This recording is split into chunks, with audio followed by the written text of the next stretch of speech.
nosotros. Mi nombre es María Victoria, para los que no me conocen. Trabajo para la parte comercial de Formulabs.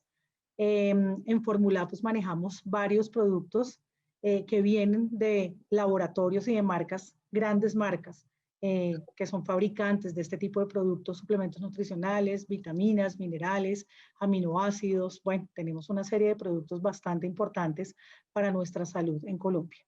Los saludamos muy cordialmente con esta primera charla del año que brinda Formulabs para todos ustedes. Vamos a hablar el día de hoy acerca de la inflamación y la oxidación, con dos invitados súper especiales con los que arrancaremos este año a hacer muchas actividades interesantes para ustedes.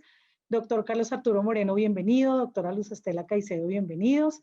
Ya pues en manos de ustedes dejamos esta charla interesantísima de hoy. Muchas gracias, María Victoria. Gracias a ustedes por la invitación nuevamente. Y bueno, pues esperamos que toda la audiencia tenga a la expectativa de esta charla, pero que tenga muchas preguntas. Y la idea es pues poderla desarrollar y al final de la charla tener pues obviamente como un conversatorio con las preguntas. Así es, así es. Entonces, bienvenidos todos y arrancamos. Todo tuyo la pantalla y la información. Listo. Bueno, muy buenas tardes o noches ya para todos los participantes y vamos a hablar de un tema que creo que está cogiendo cada vez más fuerza, no solamente por la pandemia, sino por lo que estamos viendo cada día, una gran cantidad de enfermedades que se asocian con estos dos términos, la inflamación y la oxidación. Vamos a hablar entonces no solamente de lo que se refiere, ya muchos me conocen, yo soy médico pediatra, trabajo con medicinas alternativas hace mucho tiempo y tengo una maestría en la Universidad Nacional. Esta charla es patrocinada por Formulabs y el temario que tenemos hoy para desarrollar es, vamos a hablar un poco de la introducción, vamos a hablar unos conceptos de qué es la inflamación, el estrés oxidativo, cuál es el efecto de los omega 3 en la inflamación y en el estrés oxidativo, y la doctora Luz Estela, que ella es neuropediatra del Hospital Militar, va a hablar sobre inflamación en enfermedades neurológicas y el estrés oxidativo que genera entonces desde el punto de vista del autismo, el sueño y cómo se puede hacer una suplementación para mejorar muchas de estas enfermedades que tienen que ver con el sistema nervioso central. Entonces, siguiendo con nuestro temario, podemos hablar entonces y recordar al doctor Selye, que fue una de las personas más importantes hablándonos de la integración de la psiconeuroendocrino-inmunología. Y nos habla y nos dice esta frase: tan solo se pudiera ver, aislar y medir el estrés, estoy seguro de que podríamos alargar enormemente la esperanza de vida de los seres humanos. Existe un biólogo molecular de la Universidad de Dulford, Alemania, el doctor Helmut Seitz, que dice que podría expresar esa misma frase, pero teniendo en cuenta el estrés oxidativo, que es a lo que nos vamos a referir el día de hoy. Si hubiésemos vivido hace 10.000 años, no nos interesaría saber si nuestra alimentación estaría rica en grasas saturadas o si tenía básicamente más componentes de carbohidratos o si tendríamos que utilizar cremas antiarrugas o alguna otra medida para el envejecimiento. Porque la expectativa de vida en ese momento solamente era de 35 años.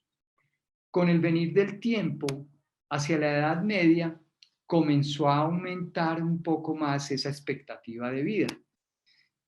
44 años para los hombres, 33 años para las mujeres, y realmente ellos podrían decir que no iban a conocer ni a compartir con sus nietos. En el siglo pasado, en el siglo XX, hubo unos cambios fundamentales, no solamente en cuanto a las expectativas de vida, sino también en el estilo en el cual comenzamos a alimentarnos. Vino la industrialización de los alimentos, comenzamos a utilizar entonces una gran cantidad de cambios en la medicina, como fue el uso de el principio del uso de los antibióticos, comenzaba a aparecer entonces también nuevas vacunas, pero sobre todo lo que marcó el hito más importante para mejorar la expectativa de vida del siglo XX, que fue 65 años, es el uso de agua potable y las medidas de sanidad. ¿Qué es lo que estamos utilizando hoy en día en la pandemia? Entonces, el lavado de manos, el aislamiento con el uso de las máscaras, todas esas medidas han permitido que la expectativa de vida cambiara y aumentara. Para el siglo XXI, entonces, tenemos que no solamente mejoramos la expectativa de vida, como veremos ahorita, sino que realmente nos cambiaron los valores que tenemos también para este siglo XXI. Como dice Kino, un personaje que murió hace poco, murió a finales del año pasado, pero con esta caricatura nos muestra cómo realmente ha cambiado la relación que tenemos los seres humanos con nuestro medio ambiente. Aquí en la primera foto nos muestra lo que el padre le está diciendo a su hijo. Las piernas van a ser ¿qué? Su carro, el cerebro va a ser el computador y todo lo que tiene que ver con la tecnología.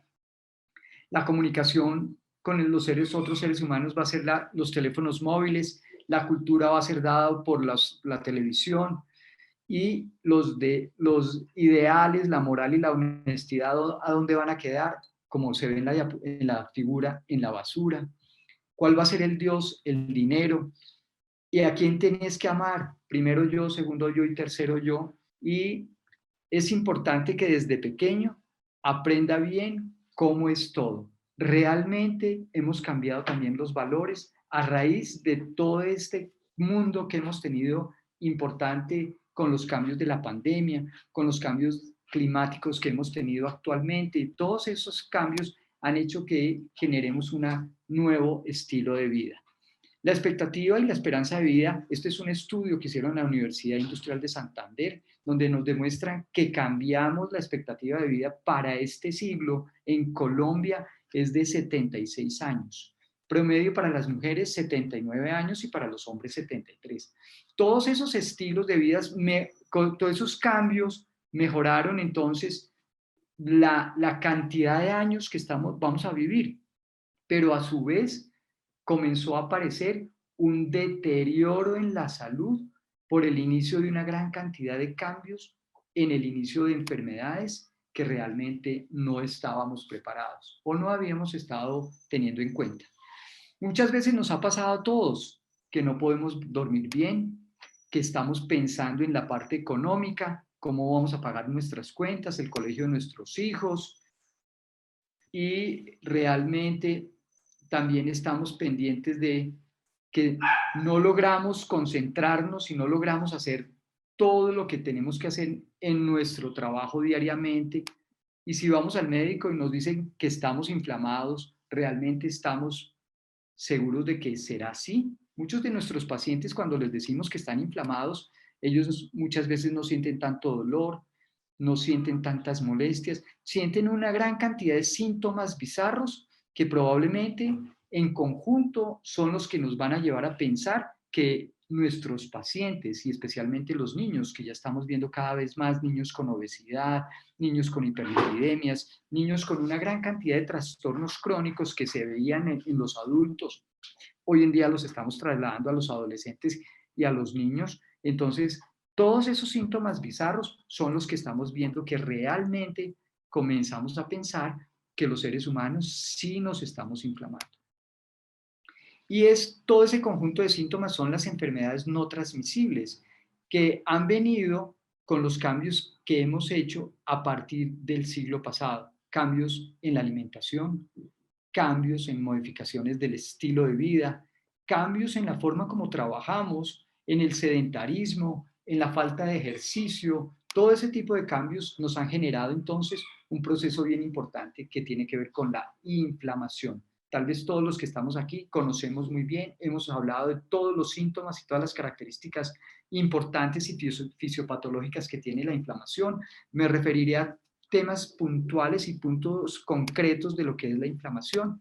La inflamación entonces es un proceso normal que desde la época de Galeno nos comenzó a decir que tiene que se necesita la inflamación para la recuperación del cuerpo. Es un mecanismo de defensa y al mismo tiempo un mecanismo de curación de todos los órganos y de todos los tejidos. Pero que cuando se sucede una inflamación exagerada en algún tejido, ese aumento de esa inflamación va a generar una patología o algunas enfermedades que son las que estamos viendo hoy en día, que son esas enfermedades no transmisibles. Hay evidencia entonces que muestra que las dietas ricas, hoy en día las dietas occidentales, ricas en omega 6, tienen un efecto bien importante para bloquear el efecto terapéutico que hacen los ácidos grasos omega 3. Y la interacción que tienen las moléculas que se suceden o que aparecen de la degradación metabólica de los omega 3 junto con las sustancias o los metabolitos de los omega 6, se sabe hoy en día que todavía están en un proceso de estudio y de comprensión y de investigación cuál es la relación que existe en cada uno de estos ácidos grasos. Todos sabemos que podemos tener un trauma, que podemos tener una infección o que podemos tener alguna otra lesión aguda y que va a generar entonces todo un proceso de inflamación, congestión, rubor, edema y obviamente la liberación de una gran cantidad de sustancias en el sitio de la agresión que nos van a permitir entonces pasar de la inflamación hasta llegar a la curación y en algunos momentos ese proceso persistir en el tiempo y generar entonces lo que todos llamamos una inflamación crónica. El proceso de la inflamación entonces como tal necesita la participación no solamente a nivel celular, sino a nivel molecular, que de una gran cantidad de sustancias como son las citoquinas, la interleuquina 10, el factor de necrosis tumoral alfa, el interferón gamma, el factor de crecimiento transformante beta, sustancias que definitivamente van a permitir entonces la comunicación y la integración del sistema endocrino, del sistema inmunológico y obviamente de los diferentes tejidos para permitir que esa lesión o que esa agresión al cuerpo se haga adecuada reparación y recuperación de la inflamación y obviamente una curación de ese tejido que sufrió la agresión o el trauma. Cuando encontramos estos pacientes que tienen conjuntivitis crónica o los pacientes que tienen cuadros de faringitis o de rinitis o las cefaleas persistentes y las migrañas o los pacientes que tienen dolores abdominales o los niños que tienen llantos persistentes, manifestaciones del reflujo o del cólico del lactante, todas esas manifestaciones en el tiempo se van a llevar o nos van a llevar a pensar que el paciente está haciendo una persistencia de la inflamación. La inflamación entonces la podemos tener en cuenta como si fuera una espada de dos filos.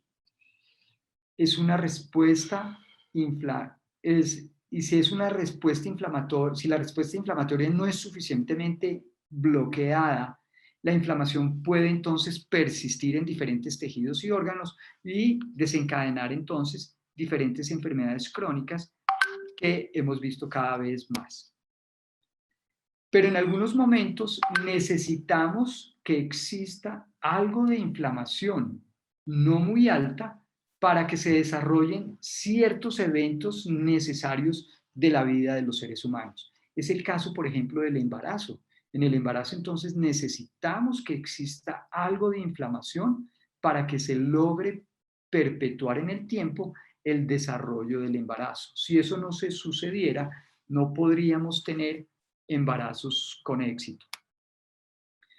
Y también tenemos entonces que las dietas pueden ser antiinflamatorias o facilitadoras de la inflamación, dependiendo entonces de la cantidad de respuesta hormonal que ellas generen. Si tenemos entonces una respuesta netamente productora de insulina, obviamente, o glucagón, nos va a generar mucho más inflamación ese tipo de alimentación. Entonces, la inflamación es dual. puede ser entonces benéfica para el cuerpo, pero al mismo tiempo, si se exagera, si se sobrepasa, nos va a generar entonces un proceso mucho más persistente en el tiempo y mucho más patológico. Recordando entonces a la medicina china, la medicina tradicional china, encontramos que entonces la inflamación es como una balanza, tiene un efecto benéfico, pero también tiene un efecto contrario que va a manifestar el equilibrio y la permanencia de ese efecto que se está exagerando de la inflamación. Esa dualidad que lo encontramos no solamente en el cuerpo humano, lo encontramos también en las partes externas, en el día, en la noche, en los cambios del sol y de la luna. Todo en el mundo y en el universo tiene esa dualidad y obviamente en la parte fisiológica y en el cuerpo la hemos encontrado y la hemos estudiado cada vez más. Las inflamaciones, como le decíamos, podemos encontrarlas de varias formas. Una inflamación aguda, como puede ser la picadura de un insecto, un trauma, alguna toxina, una infección bacteriana. Y esa inflamación puede persistir en el tiempo y la llamamos una inflamación crónica, más de 3 o de 4 semanas. Podemos empezar a hablar entonces de inflamaciones crónicas e incluso cuando son patologías más articulares o más inflamatorias, podemos hablar de más de 6 a 12 semanas para hablar de un cuadro inflamatorio crónico. Cuando, en algunas ocasiones encontramos pacientes que no presentan síntomas importantes de dolor, de inflamaciones, pero sabemos de fondo que tienen entonces una inflamación crónica persistente, que es la que hemos llamado de bajo grado o subclínica, como es en el caso de la obesidad, como es en el caso de los pacientes con hipertensión, con los pacientes con hígado graso, con pacientes con nefropatías y pacientes con diabetes, que responde entonces el sistema inmunológico nuestro a diferentes agentes del medio ambiente, como puede ser la contaminación, los medicamentos. Obviamente los alimentos juegan un papel fundamental en ese proceso inflamatorio. Las emociones, recordar entonces que la psiconeuroendocrinoinmunología, como nos dijo el doctor Hansel Jett, juega un papel importante con el sistema inmune y diferentes agentes que nos atacan y obviamente nuestro cuerpo se defiende, como son los parásitos, los hongos, las bacterias. El coronavirus y todos los virus pues desencadenan una respuesta muy importante y los traumas. No solamente el trauma físico, el trauma psicológico, las violaciones, el maltrato, el bullying, todo eso hace una respuesta bien importante desde la parte emocional, pero una modulación relativamente marcada desde el sistema inmunológico. ¿Cómo es entonces la respuesta inmunológica desde el punto de vista molecular de todas esas sustancias que se liberan cuando tenemos una agresión en nuestro cuerpo? Entonces tenemos una liberación importante e inicial de las interleuquinas, especialmente interleuquina 1, un 1B, que es el pirógeno endógeno más importante, pero que al mismo tiempo genera una liberación para poder atraer a toda la respuesta celular inmunológica, el factor de necrosis tumoral alfa, y a medida que va pasando el tiempo, estas interleuquinas van descendiendo porque van a permitir entonces la generación de nuevas sustancias moleculares que van a permitir entonces que haya reparación, que haya cicatrización y que haya recuperación de esa agresión, de ese tejido lesionado, la interleuquina 6, el factor de crecimiento transformante beta y la interleuquina 10, que son básicamente sustancias moleculares que van a permitir entonces la recuperación de todos esos tejidos. ¿Qué pasa entonces cuando la interleuquina 1, el factor de necrosis tumoral alfa, no descienden, no disminuyen, persisten en el tiempo? No se logra entonces disminuir la inflamación, sino que todo lo contrario, esa inflamación va a persistir y es lo que llamamos entonces esa inflamación de bajo grado, que es la que vemos entonces en estas enfermedades no transmisibles. ¿Cómo las vemos? Las vemos entonces como las gastritis crónicas, las colitis ulcerativas, el hígado graso a nivel del sistema vascular, los pacientes con placas arterioscleróticas, el paciente con la hipertensión, en niños la vemos con muchísima frecuencia en la dermatitis atópica y cada vez más vemos niños con obesidad, con hipotiroidismo, con diabetes, obviamente en pacientes mayores con patologías osteoarticulares como la osteoporosis, artritis, las artrosis, y ni hablar entonces de patologías que cada vez más estamos viendo como el cáncer, las enfermedades autoinmunes, y con esta pandemia hemos visto un aflorar de una gran cantidad de patologías, no solamente en los adultos, sino también en los niños, como son las enfermedades que tienen que ver con las emociones y específicamente con el sistema nervioso central, la depresión, la angustia, los miedos, las enfermedades bipolares y obviamente con ellas a su vez una gran cantidad de enfermedades de tipo degenerativo y también recordar que venimos en un aumento importante del autismo. Los pacientes mayores también sufren de una cantidad de enfermedades con inflamaciones crónicas, las disfunciones eréctil, las endometriosis, las enfermedades, infertilidad, el síndrome del ovario poliquístico, todas esas enfermedades que tienen que ver básicamente con fertilidad, cursan también con un grado importante de procesos inflamatorios. Este artículo es muy, muy bonito. Si a alguien le interesa, se lo puedo mandar a María Victoria para que se los difunda a ustedes.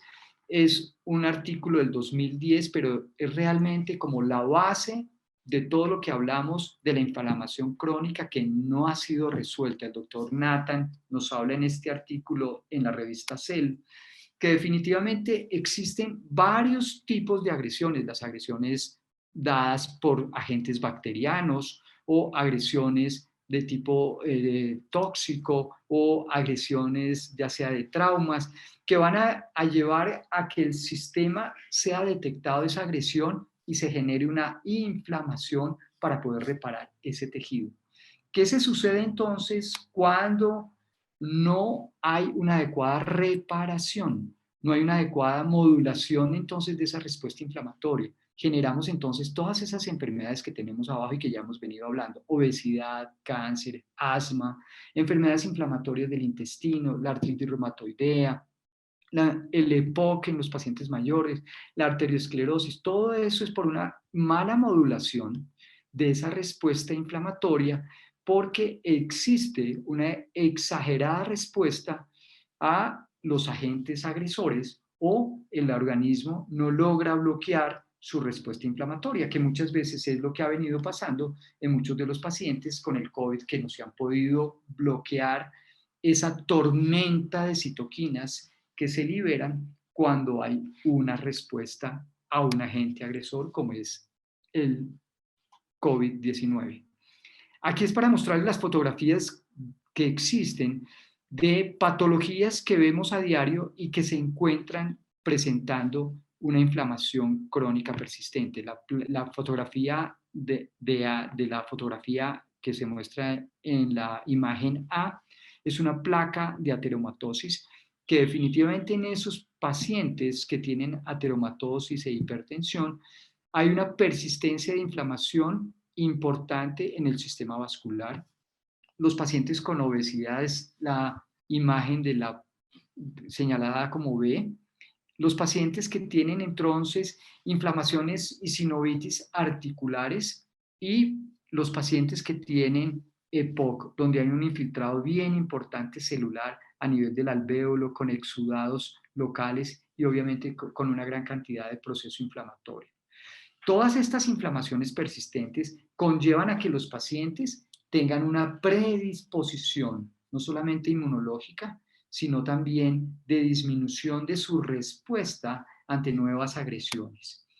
Y existe, el doctor Nathan nos muestra que hay más de 81 genes que se liberan cuando hay producción de inflamación crónica persistente. Y les quiero mostrar este que está en la tercera casilla, donde hay una gran cantidad de liberación de genes en los linfocitos, en las células epiteliales, que son activados, y específicamente el factor nuclear kappa beta, que se libera los genes que tienen que ver con este marcador específico para producir citoquinas y mecanismos moleculares para producir mucho más inflamación.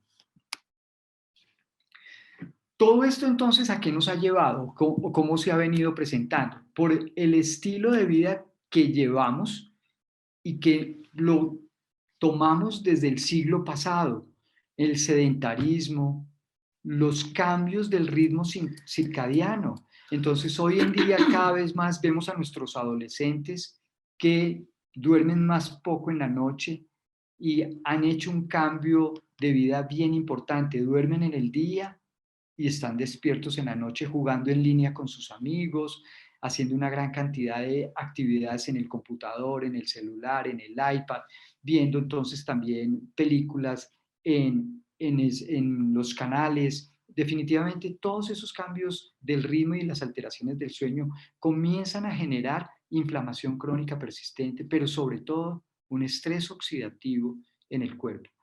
Las dietas, hoy en día sabemos que tenemos unas dietas ricas en omega 6, ricas en grasas saturadas, ricas en carbohidratos, exageradamente de proteínas y al mismo tiempo deficiencias de nutrientes importantes como el zinc, como el cobre, como el selenio y obviamente consumimos cada vez menos verduras, consumimos cada vez menos frutas y a su vez en esa dieta estamos consumiendo una gran cantidad de sustancias que se sabe hoy en día que tienen un componente tóxico y alergénico, como son la tartrazina, los parabenos, una gran cantidad de sustancias que están encargadas entonces de generar inflamación leve, pero persiste en el tiempo.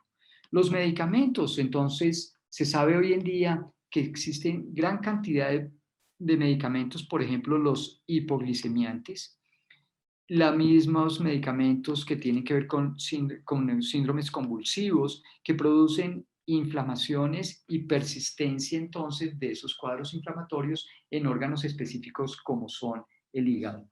Y las emociones. Ahí volvemos entonces a los hábitos que llevamos de vida, a el tipo de alimentación, pero sobre todo al tipo emocional y el estrés que estamos conllevando.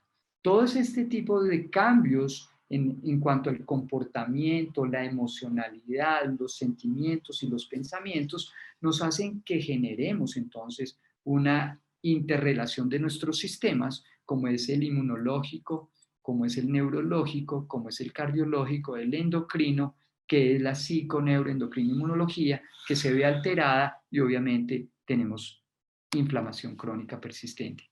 Cuando tenemos estrés, cuando tenemos infecciones, cuando consumimos drogas, cuando tenemos alergias, cuando tenemos entonces alteraciones del medio ambiente por el smog, porque confumamos, porque tomamos mucho alcohol, porque consumimos otro tipo de sustancias, o los niños que son fumadores pasivos, entonces tienen alteraciones de su medio ambiente, alteraciones nutricionales, o obviamente cuando hay hipoxia en algún tejido o exposición al sol y esos cambios de luz ultravioleta nos van a generar entonces daños en los tejidos y tenemos una predisposición genética que va a hacer que tengamos entonces más riesgo a las especies reactivas al oxígeno, lo que hemos llamado siempre los radicales libres.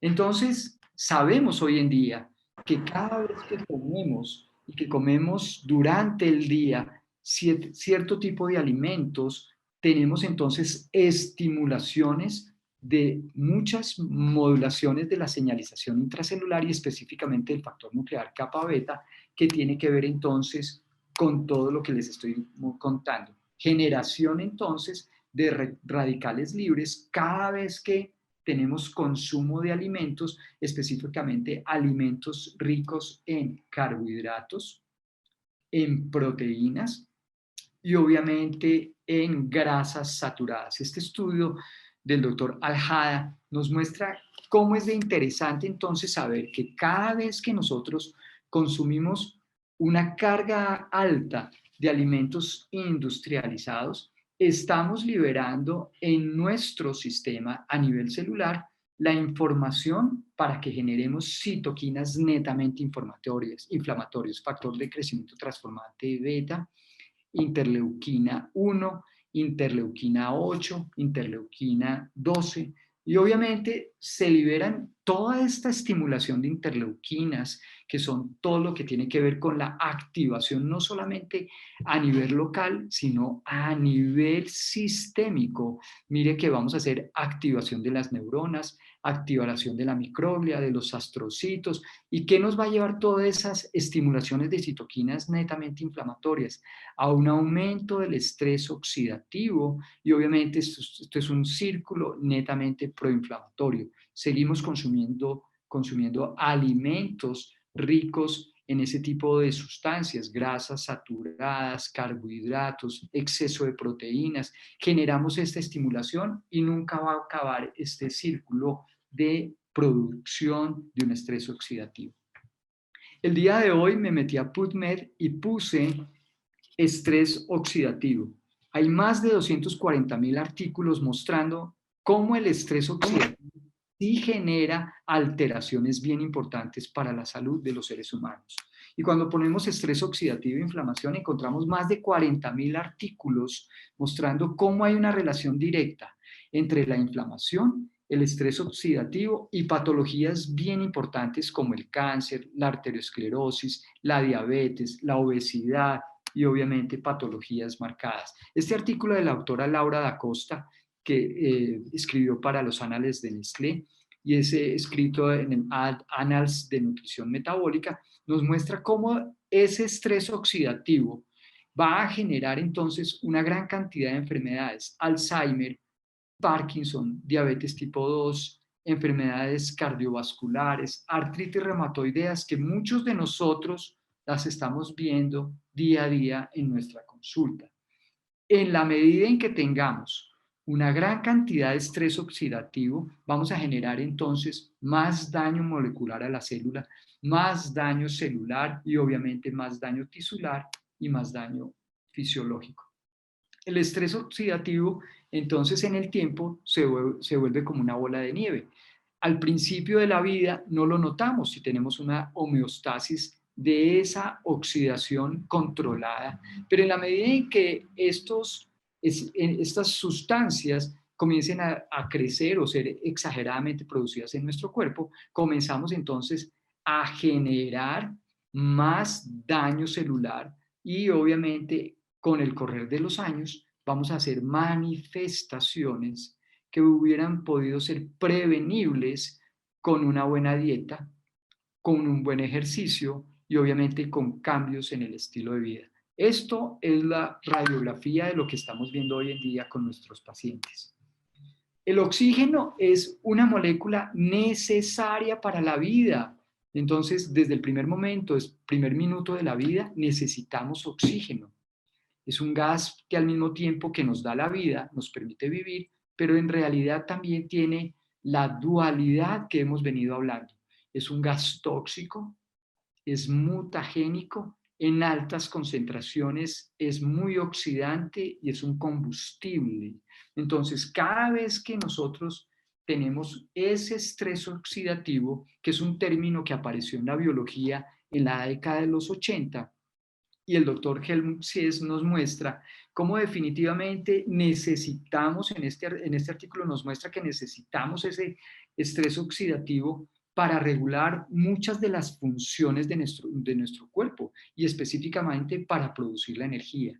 Entonces, todas esas oxidaciones que se suceden en nuestro cuerpo son básicamente para prender la pila de nuestro organismo. Y esto es lo que se sucede entonces a nivel molecular y específicamente a nivel de la mitocondria. Necesitamos 3 moléculas de glucosa para generar 38 moléculas de ATP en la glicólisis aeróbica. Una molécula de glucosa produce 2 ATPs por vía anaeróbica, o sea, cuando no hay oxígeno, pero generan un producto que no es tan benéfico para las células como es el ácido láctico, que a su vez hace que se baje el pH local, el pH del tejido, y haya disminución de la entrada de oxígeno a esa célula y obviamente una hipoxia tisular importante. Ese estrés oxidativo entonces nos va a llevar a que se generen más radicales libres, pero a su vez el cuerpo va a generar entonces o va a tener una gran cantidad de sustancias controladoras, la dualidad nuevamente que existe en la naturaleza, sustancias oxidativas, pero a su vez hay sustancias que son antioxidantes. Entonces, básicamente ese estrés oxidativo es generado por un desequilibrio entre la producción de esos radicales libres, tanto de oxígeno como de nitrógeno, y es la respuesta biológica del organismo para generar mecanismos reguladores de defensa con los antioxidantes. El estrés oxidativo entonces es un proceso que se necesita para poder vivir. Se generan entonces una gran cantidad de átomos que son radicales libres dentro de las células, y esos radicales libres entonces son átomos que tienen una gran cantidad de electrones que son libres, que no están apareados, que son sustancias inestables, muy reactivas, y obviamente la principal fuente de esos radicales libres en nuestro cuerpo es la respiración, y especialmente dónde se sucede la respiración a nivel celular, en la mitocondria. Entonces, cada vez que respiramos, entre 4 y 12 litros de oxígeno que respiramos al día, de residuo, esos 4 o 12 litros se transforman en radicales libres en nuestro cuerpo. O sea, producimos gran cantidad de radicales libres durante la respiración. ¿Qué nos va a generar entonces ese estrés oxidativo en nuestro cuerpo? Va a generar entonces un daño inicial en la célula y posteriormente, como vemos nuestro tomatico, que se descompone, se pudre, se daña, así le va a pasar a nuestras células y a los diferentes tejidos. Afecta a diferentes funciones en el cuerpo, pero especialmente afecta a las funciones metabólicas de la célula, especialmente lo que tiene que ver con el ciclo de Krebs a nivel de la mitocondria, oxidación de los ácidos grasos, altera el ciclo de la urea, el metabolismo de los aminoácidos y en la síntesis del grupo hemo.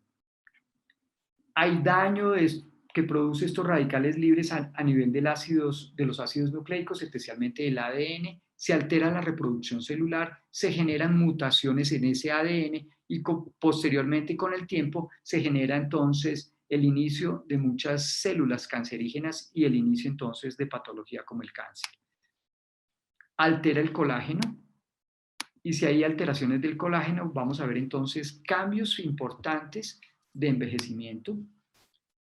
Hay entonces una degeneración de las membranas celulares, específicamente a nivel de los lípidos y las proteínas, y obviamente conlleva a una muerte celular.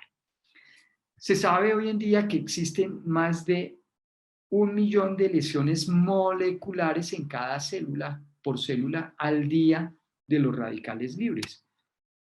Y esto es lo que hoy en día se ha asociado con el estrés oxidativo, el asma, las alergias, alteraciones como el colon irritable, la esclerosis múltiple, las glomerulonefritis, la arteriosclerosis, las migrañas, el infarto, el hígado graso, las cataratas, el glaucoma, todo lo que tiene que ver con enfermedades cardiovasculares como el infarto agudo de miocardio y patologías como las artropatías. Entonces, ¿dónde se sucede esos cambios importantes con los radicales libres? A nivel de la mitocondria. Cuando la mitocondria entonces está funcionando inadecuadamente, es cuando vamos a generar entonces estos radicales libres en la respiración celular. Se sabe que el oxígeno toma 4 electrones para formar agua durante el proceso. Pero mira, son las... ¿Sí?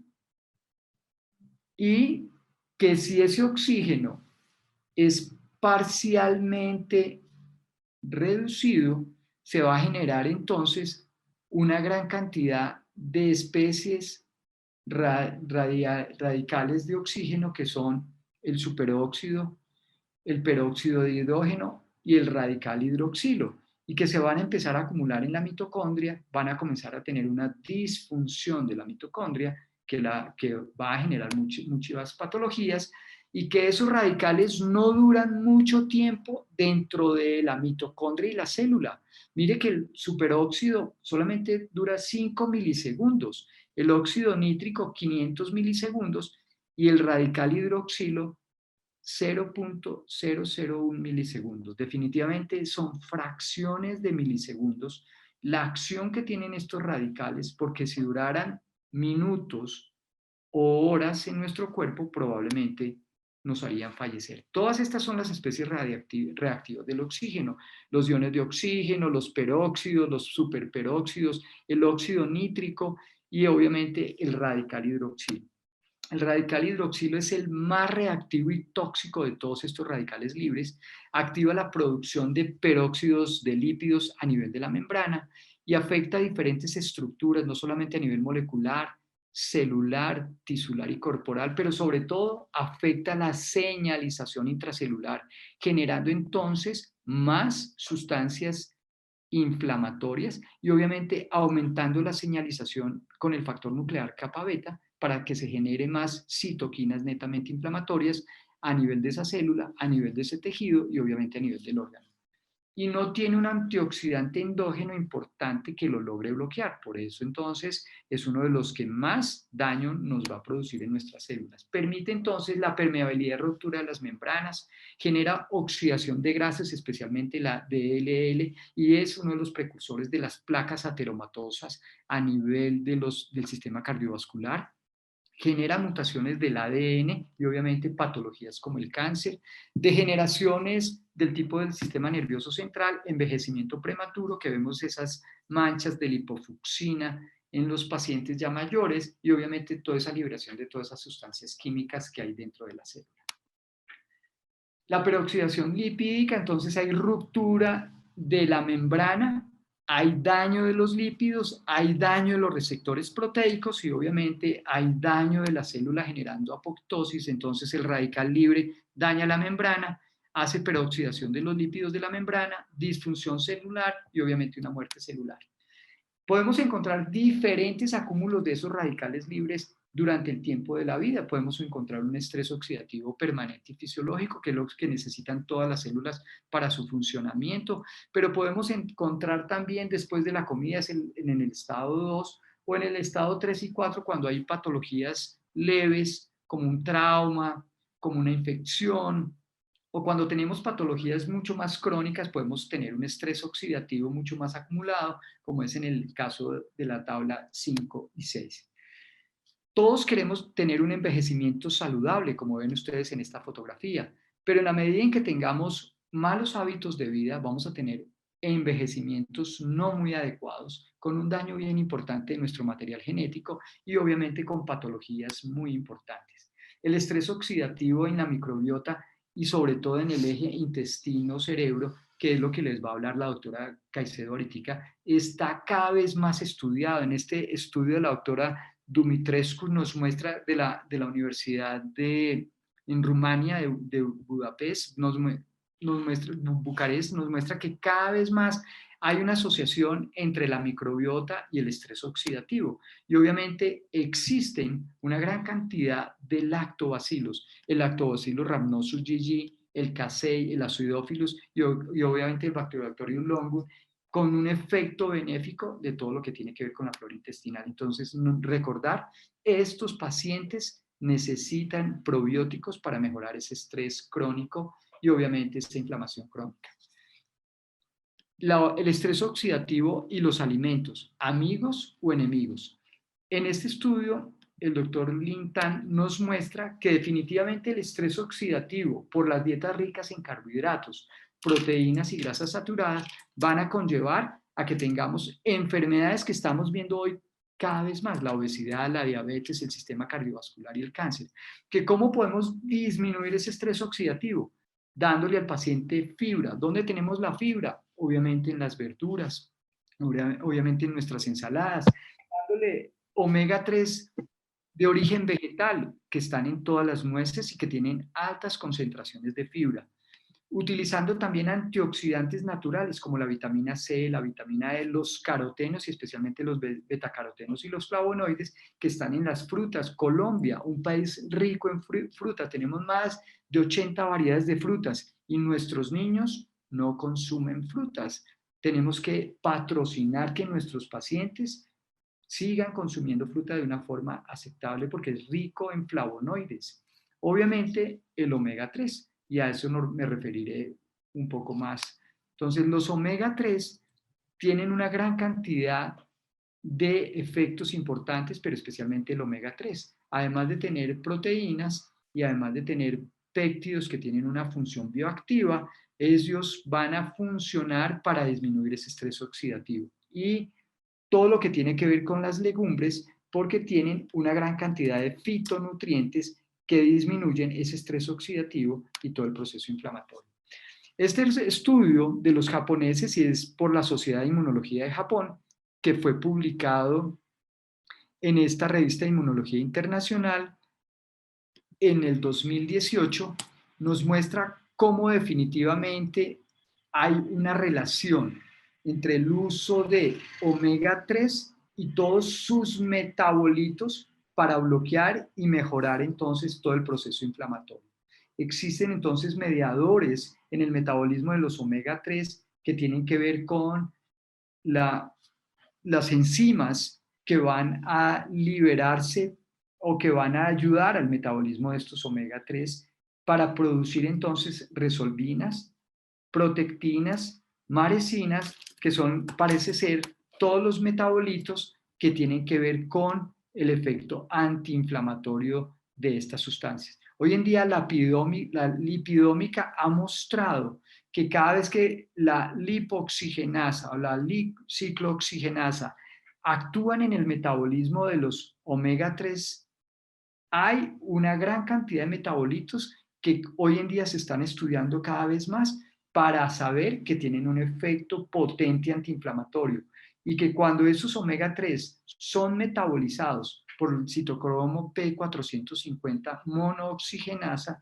entonces se liberan un grupo grande de sustancias que son entonces estas resolvinas, que son derivados del EPA, porque ya se han visto y se han empezado a estudiar que el EPA produce una gran cantidad de resolvinas que tienen que ver básicamente con la inhibición de los neutrófilos, con disminución de los infiltrados a nivel de los tejidos, pero quiero que vean la resolvina E3, que previene los niños, los nacimientos prematuros, o sea, el uso entonces de omega 3 en el embarazo parece ser que tiene un efecto benéfico en madres que han tenido embarazos prematuros, específicamente por esa sustancia producida por el EPA3. Los metabolitos del DHA, no se ve muy bien la diapositiva, pero son derivados de los resolvinas D, del tipo de la familia de las D, y otro grupo que tienen unos efectos muy parecidos y obviamente lo que van a modular es toda la respuesta inflamatoria. Y los del DPA básicamente disminuyen todos los niveles de citoquinas e inhiben toda la señalización de la inflamación intracelular. Este otro artículo, que es de una persona, un investigador del Reino Unido de la Universidad de Southampton, el doctor Phil Calder, que nos demuestra que definitivamente sí hay metabolitos activos del EPA y el DHA cuando entonces se producen a nivel celular y obviamente son los que tienen todos esos efectos. El doctor Calder en su artículo nos demuestra y nos dice que sí, definitivamente esos omega 3 cada vez más van a ser estudiados para encontrar entonces en ellos metabolitos que tienen funciones específicas. ¿Cómo es el funcionamiento y cómo se cree que son el mecanismo de acción de los omega 3? El EPA y el DHA están extracelular porque los consumimos. Son extras, no se les olvide que no son producidos por el cuerpo, son ácidos grasos esenciales. Esencial quiere decir que el cuerpo no los puede producir, se los tenemos que dar, el EPA y el DHA, que la gran mayoría de las veces son de origen animal y el origen es de pescados de mar. Entonces el EPA y el DHA se incorporan y pasan por la membrana celular porque tienen un efecto lipídico, pasan por los fosfolípidos fácilmente y a nivel intracelular entonces producen las resolvinas, las protectinas y las maresinas, que son los que van a bloquear entonces todos los leucotrienos, prostaglandinas, eucosanoides, que son liberados entonces por el ácido araquidónico cuando hay un estímulo inflamatorio sobre esa membrana celular. Entonces, además de todo el efecto que tiene sobre los eucosanoides y los leucotrienos, estas sustancias que libera el DHA y el EPA también tiene que ver con receptores de membrana nucleares que permiten entonces el bloqueo del factor nuclear kappa beta, que impide entonces que se liberen citoquinas netamente inflamatorias.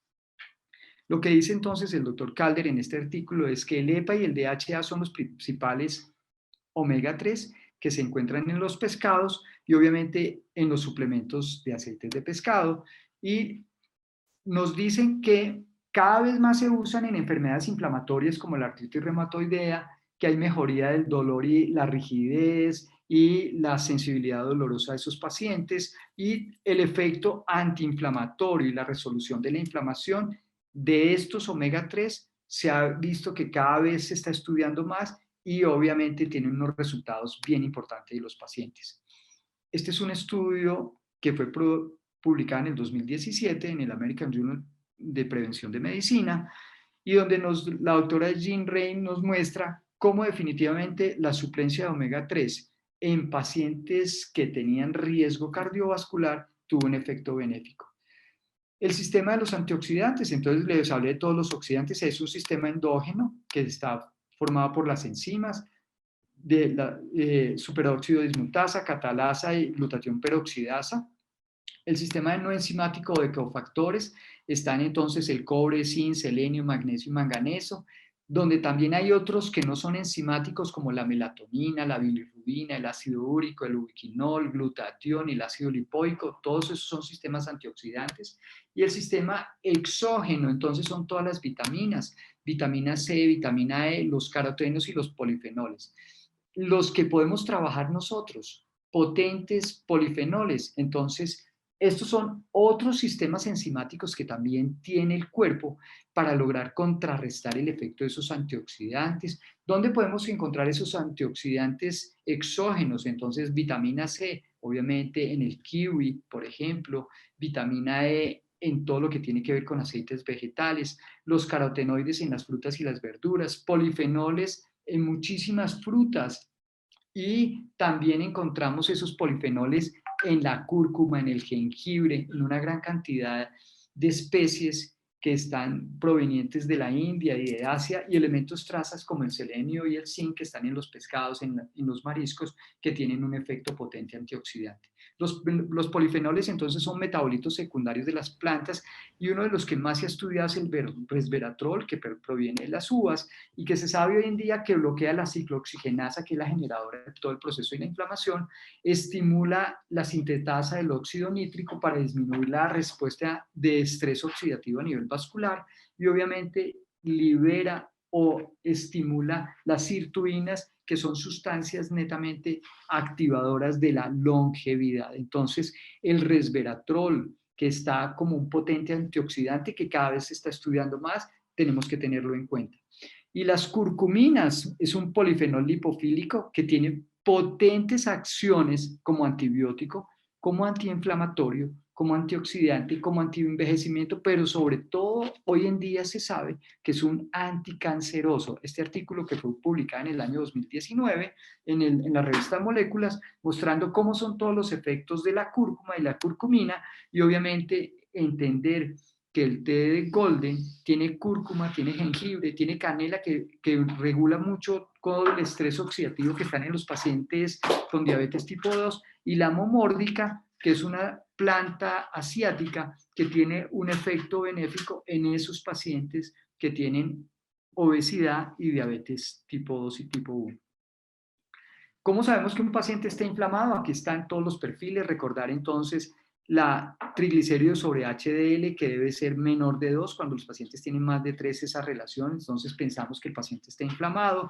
La ferritina cuando tiene mayor de 350, y obviamente la lactoglobina cuando es mayor de 165 miligramos por decilitro, que son marcadores importantes para tener en cuenta y obviamente poderlos pedir a los pacientes y poder ayudar a esos pacientes a desinflamar. ¿Cómo podemos ver biomarcadores del estrés oxidativo? La más importante es la malondialdehído, la MDA, que se pide en orina, y obviamente nos va a hablar de la peroxidación lipídica que se sucede en las membranas de las células, y obviamente podemos encontrar que ese paciente tiene un estrés oxidativo más importante y le podemos ayudar.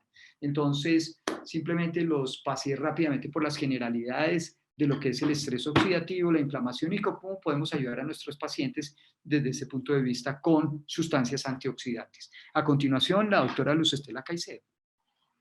Bueno, buenas noches a todos. Voy a tratar de complementar todo lo que ya dijo Carlos, hablándoles un poquito de lo que es la inflamación y las enfermedades del sistema nervioso central. Muchas gracias, doctora Luz Estela, bienvenida. No sé si hasta aquí de pronto hay un par de preguntas que las vamos a dejar como para el final, ¿les parece? Y Yo hablamos creo un que poquito a nivel general de los productos, hablamos a nivel general, pues de que todas las preguntas que tengan en este momento. Entonces, bienvenida, doctora. Bueno, mi conflicto de intereses, esta conferencia está patrocinada por el Laboratorio Formulabs y vamos entrando ya en el tema. Ya Carlos les habló suficiente del estrés oxidativo, de la inflamación y de cómo todo esto tiene que ver con esa disfunción mitocondrial. Estos tres actúan sobre la barrera hematoencefálica, que sabemos que es esa barrera que protege nuestro cerebro y causa neuroinflamación. Esta neuroinflamación cada vez se está estudiando más, hay más evidencias de que es la causa subyacente de muchas enfermedades neurológicas y especialmente enfermedades neurológicas degenerativas y crónicas. Recordar un poquito lo que es esta estructura y organización del sistema nervioso central, cómo en el estado fisiológico esa barrera hematoencefálica protege al cerebro, cómo tenemos que el astrocito y la microglia son los que están produciendo una serie de factores neurotróficos y factores antiinflamatorios que hacen que haya un equilibrio fisiológico y que se proteja contra cualquier proceso de tipo inflamatorio. Los procesos inflamatorios, uno de los que, digamos, más se manifiesta son la edad.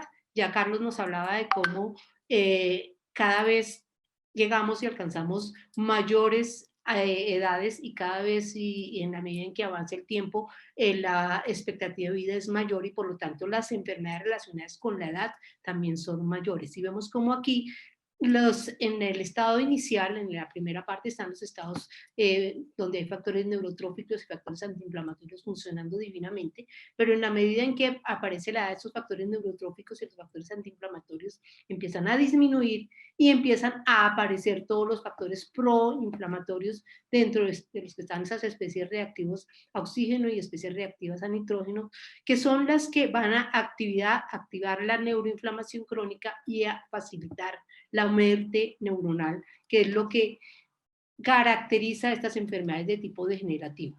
¿Y por qué es tan importante el estrés oxidativo en el cerebro? ¿Qué pasa? Sabemos que definitivamente el cerebro es uno de los órganos más activos metabólicamente, que consume el 20% del oxígeno cuando está en reposo y mucho más oxígeno cuando está activo. Entonces, sabemos que definitivamente privaciones de oxígeno de muy corta duración afectan en forma importante las neuronas.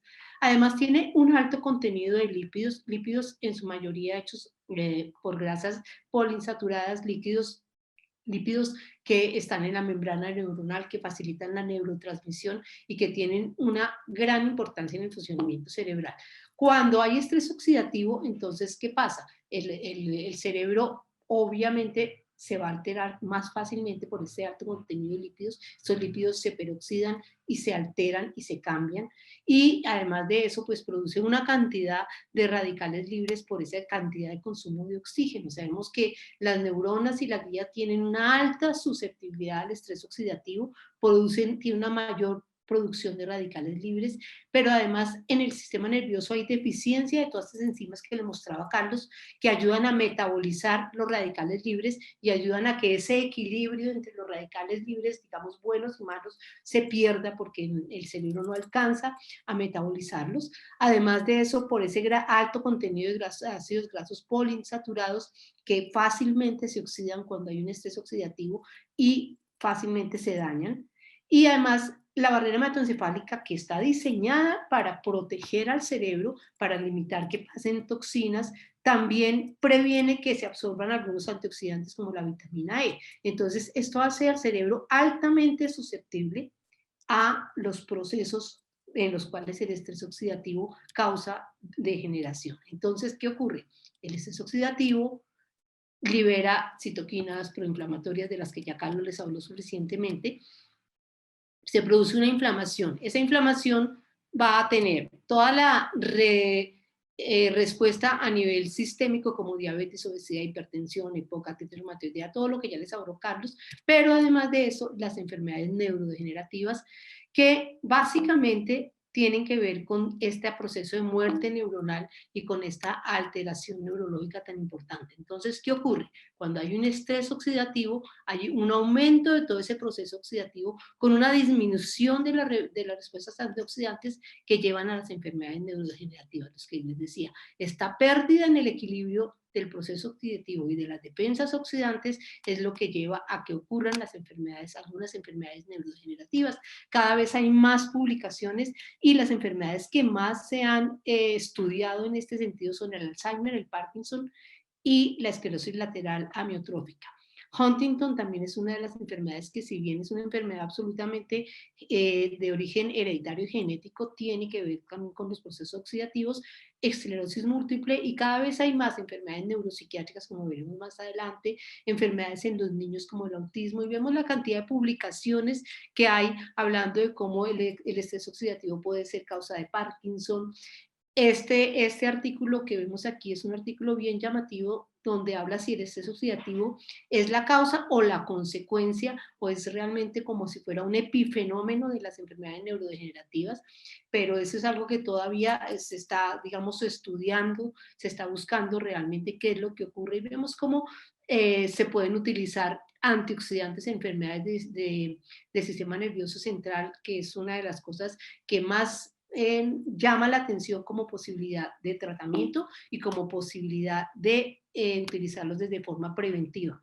Vemos aquí las dos enfermedades neurodegenerativas que tienen más relación con este estrés oxidativo, que son el Alzheimer y el Parkinson, que son enfermedades que tienen en común que generalmente aparecen en etapas tardías de la vida, que afectan diferentes estructuras cerebrales, que tienen histopatología también diferente, que tienen neurotransmisores afectados muy parecidos, excepto que en Alzheimer acetilcolina y serotonina son los más importantes, a diferencia que en el Parkinson, donde es la dopamina, pero que tiene algo muy importante, y es que el mecanismo fisiopatológico de neuroinflamación, estrés oxidativo, sistema ubiquinina, proteasoma alterado, disfunción mitocondrial y excitotoxicidad lo comparten ambas. Entonces vemos cómo esta parte de neuroinflamación y estrés oxidativo es muy importante como un factor fisiopatológico subyacente en estas enfermedades. Cómo estas especies reactivas de oxígeno producen alteraciones en el cerebro, producen muerte celular, daño del DNA, pérdida de las proteínas, disfunción del proteosoma, oxidación de los lípidos, que además tienen una doble vía, disfunción mitocondrial, porque sabemos que definitivamente la mitocondria es ese motor que nos mueve, y al estar alterado, pues va a alterar todas las funciones, producen gliosis, que es esa pérdida, que es lo que aparece con la pérdida neuronal, y además disfunción del sistema inmune. Todo eso producen estas especies reactivas del oxígeno relacionadas con el estrés oxidativo. Entonces, ¿qué es lo que ocurre? Hay un cambio, hay un daño del ADN, de las proteínas y de los lípidos, y vemos como de los lípidos específicamente altera todo lo que son los ácidos grasos poliinsaturados. Hay cambios en el interior de las neuronas que llevan a muerte neuronal, a pérdida de la comunicación neuronal, que es lo que hace que el cerebro funcione, y envejecimiento cerebral. El cerebro tiene una serie de mecanismos de defensa, pero que en un momento dado se van agotando, como son la neurogénesis contra la muerte neuronal y la plasticidad cerebral contra esa pérdida de comunicación neuronal. La plasticidad cerebral, que antes pensábamos que solamente era característica de los niños, sabemos que en cualquier momento el cerebro puede tener algunos grados de plasticidad cerebral y puede crear esos mecanismos de defensa, pero los mecanismos de defensa se van perdiendo, y se van perdiendo en la medida en que envejecemos, y en la medida en que estamos más oxidados, en la medida en que tenemos más inflamación generalizada y no podemos ir contra todo esto. Como yo soy neuropediatra, pues me voy a referir básicamente a algunos de los trastornos de los niños, y específicamente al trastorno del espectro autista. Trastorno del espectro autista que estamos viendo como ha venido aumentando en una forma bien importante durante los últimos años. Cada vez hacemos más diagnósticos de trastorno del espectro autista, cada vez tenemos más niños con síntomas autistas. Y pues, ¿a qué se debe esto? parece que tiene mucha relación con todo lo que estamos hablando, con todos esos procesos de inflamación y de estrés oxidativo, que tienen que ver con factores genéticos, que tienen que ver con otras cosas, pero que vamos a analizar ahora más adelante.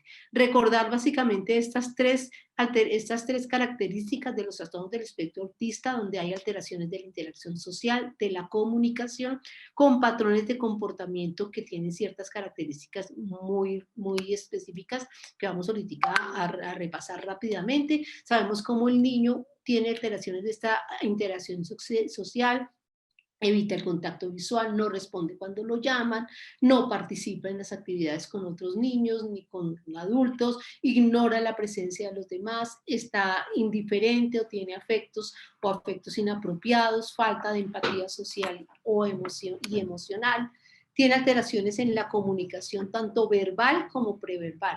El hecho de tener lenguaje no garantiza tener una buena comunicación y eso es importante recordarlo. El niño autista puede tener lenguaje, pero no utilizarlo, no ser un lenguaje funcional, no utilizarlo para comunicarse. Hay retardo del lenguaje que no se acompaña con estas compensaciones de modos alternativos. Una cosa que siempre le pregunto yo a los padres es si el niño intenta comunicarse de otra manera que no sea verbalmente cuando quiere algo, y hay dificultad para mantener una conversación con otra persona. Y además de eso, tiene pérdida de algunas cosas, como es esta ausencia de las actitudes anticipatorias. Este es un signo de alarma. Cuando los niños no lanzan los brazos para que los alcen, cuando los niños no tienen reacciones anticipatorias a ciertos gestos, ya puede ser una bandera roja y un signo de alarma que va prendiendo la posibilidad de que exista alguna conducta dentro de este trastorno del espectro autista. Tienen además lenguajes estereotipados, repetitivos, hacen jerga, utilizan una serie de lenguajes y a veces utilizan términos realmente complejos que no tienen que ver con lo que están hablando, y tienen una cosa muy importante que es esto, la inhabilidad para interpretar el lenguaje corporal, la entonación o las expresiones faciales de los que están a su lado. Son incapaces de saber cuando alguien está triste, cuando alguien está feliz. Así como a ellos les cuesta trabajo expresarlo, tampoco pueden identificarlo en los demás. Y por último, esta presencia de estas conductas que son conductas repetitivas, conductas estereotipadas. El niño puede hacer movimientos de aleteo, movimientos de correr en círculos, de mover una puerta y cerrarla muchísimas veces. No tienen fantasía ni juego creativos. A ellos les gusta, los papás dicen juegan con los carros, pero juegan con los carros alineándolos, pero no hacen ruido como si estuvieran montando un carro, no juegan en forma imaginativa. Además, pues hacen todas estas estereotipias y tienen una resistencia al cambio impresionante. Cualquier cosa que les cambien de su rutina produce gran estrés en ellos. ¿Y cuál es la etiología del trastorno del espectro autista? Pues se ha hablado que hay una etiología genética, epigenética y ambiental, y realmente que al final el fenotipo del niño autista tiene que ver con la interacción entre esta genética, entre esta epigenética y entre la parte genética y epigenética multiplicada, más o menos toda la parte ambiental. Vemos cómo el ambiente afecta la parte genética, la carga genética que trae el niño, creando alteraciones del ADN que tienen que ver con esta parte epigenética y se van a manifestar en formas diferentes. Esto hace que la variabilidad del cuadro autista sea muy grande entre niños que son bastante funcionales a niños con cuadros muy profundos y con muchas alteraciones. Todos estos factores que aparecen al lado también tienen que ver con la etiología, problemas prenatales, problemas inmunes, radiaciones, el uso de fármacos durante el embarazo. Y aquí en este cuadro, donde aparecen todas esas etiologías multifactoriales del espectro autista, quería resaltar la deficiencia de ácidos grasos de omega 3 y los aportes insuficientes de antioxidantes, sugiriendo que existe una alteración y un factor en esa parte de procesos inflamatorios y de estrés oxidativo.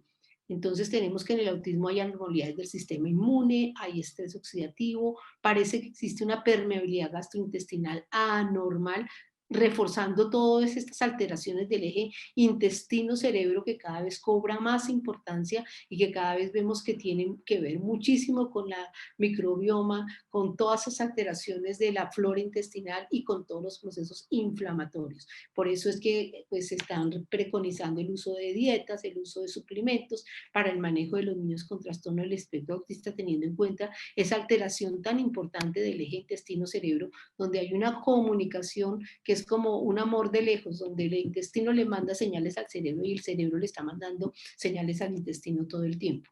Hay algunos factores que se han estudiado como de riesgo de neuroinflamación en el autismo y que son bien interesantes, como son las infecciones maternas, la microbiota intestinal y la deficiencia de ácidos grasos. Y cómo se ha visto que la deficiencia de ácidos grasos puede alterar la microbiota tanto de la madre como del niño y cómo puede alterar también todos estos procesos infecciosos y al final tanto la infección materna como la microbiota como esta deficiencia de L-pupas causa neuroinflamación y podría explicar alguna de las características fisiopatológicas del autismo. Este artículo, por ejemplo, ha encontrado que los cerebros de los pacientes autistas tienen elevadas respuestas inmunes pensando que existe una neuroinflamación. Hay el aumento, por ejemplo, de la interleuquina 2. Si ustedes ven aquí el control, tiene mayor interleuquina 2 que es antiinflamatoria que los autistas, pero la interleuquina 6 es mayor en los autistas, el factor del necrosis tisular también es mayor, la interleuquina 1 beta, entonces se han encontrado que los cerebros de los niños autistas tienen mayor cantidad de citoquinas proinflamatorias y menos antiinflamatorias que los pacientes controles. Entonces esta parte apoya aún más la posibilidad de que existe una respuesta inmune anormal en el cerebro de los niños que crea una neuroinflamación que sería la responsable de algunas de las características de estos niños. Encuentran cómo hay una inflamación y una disregulación en el espectro autista y cómo hay neuroinflamación, anormalidades neuroinmunes que se han establecido como factores claves en el desarrollo y el mantenimiento de los síntomas del niño con trastorno del espectro autista.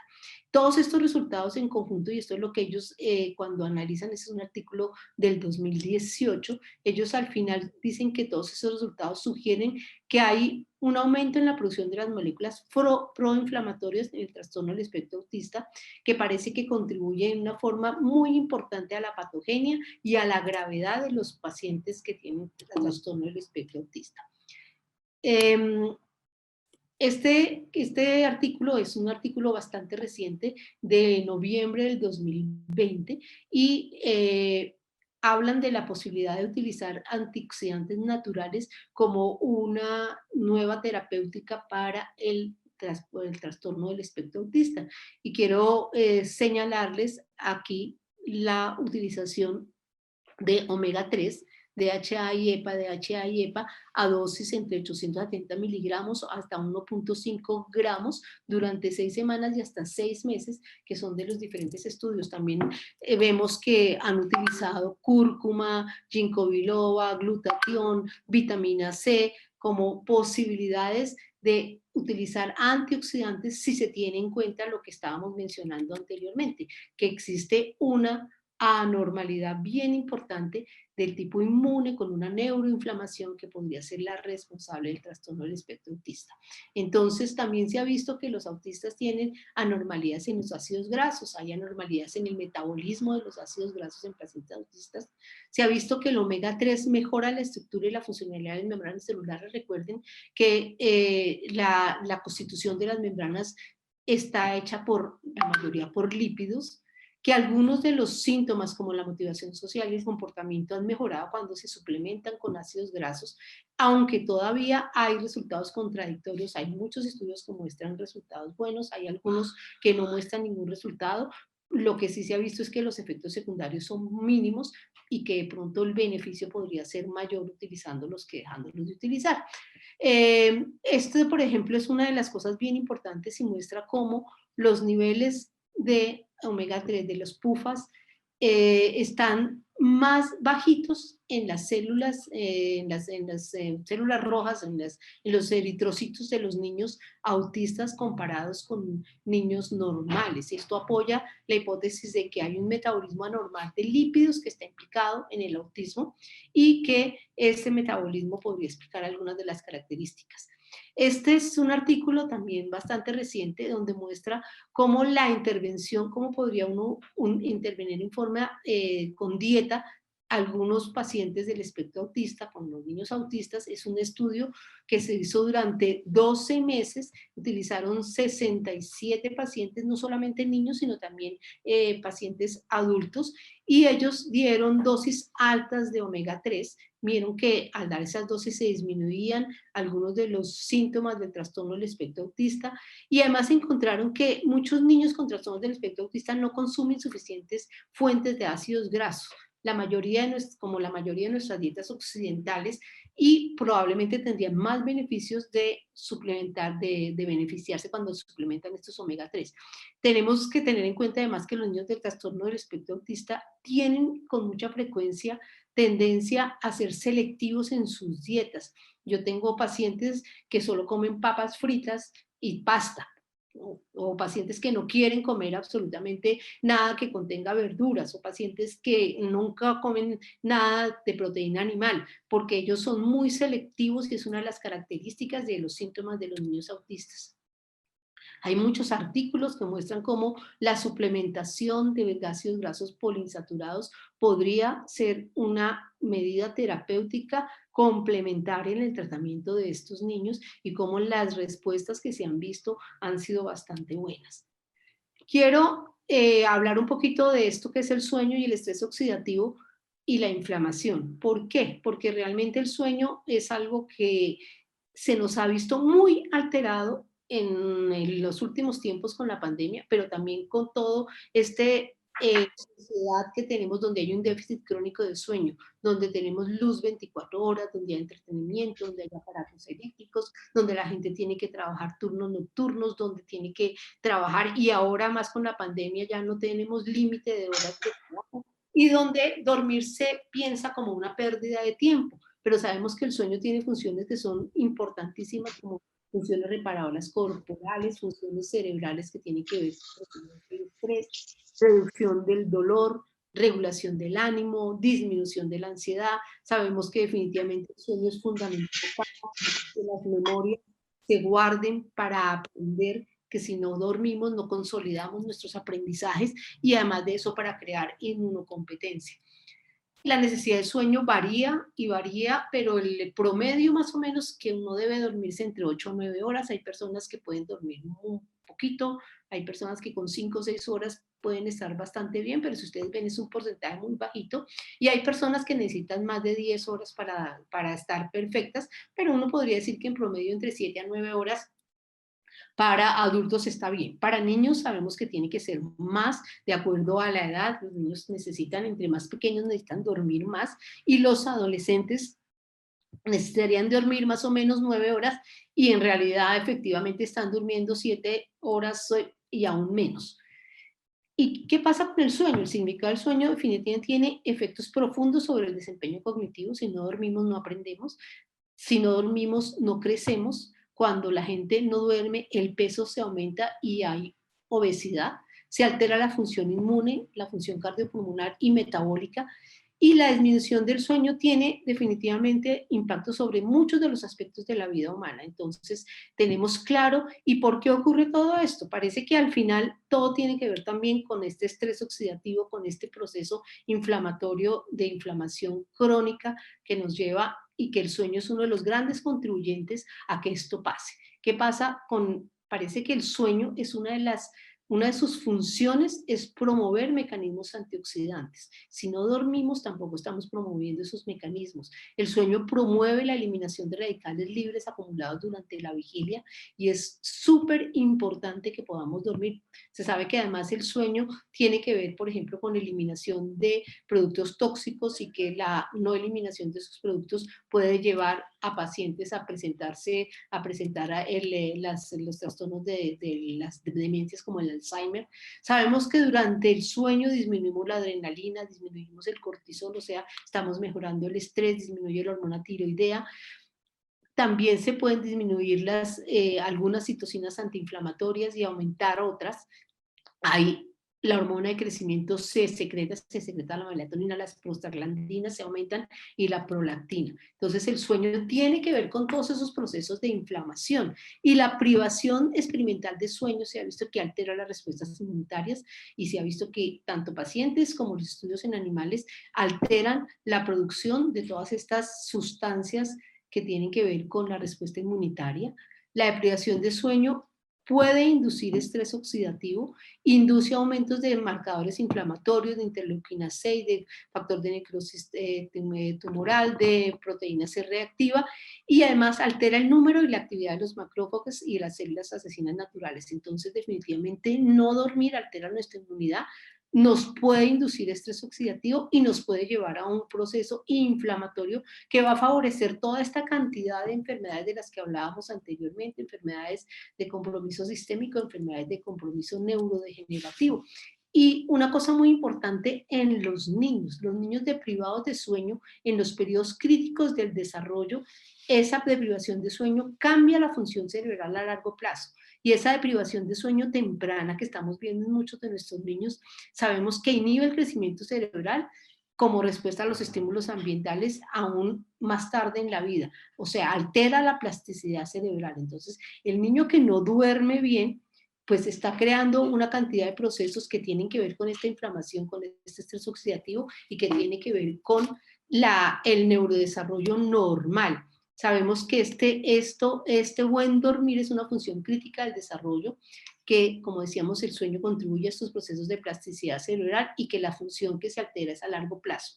Y hay otra cosa muy importante y que vemos con mayor frecuencia, que es las apneas obstructivas de sueño. Las apneas obstructivas de sueño sabemos que tienen en los adultos especialmente una cantidad de compromisos sistémicos como son la hipertensión, el síndrome metabólico, todas estas cantidades de cosas, y la obesidad.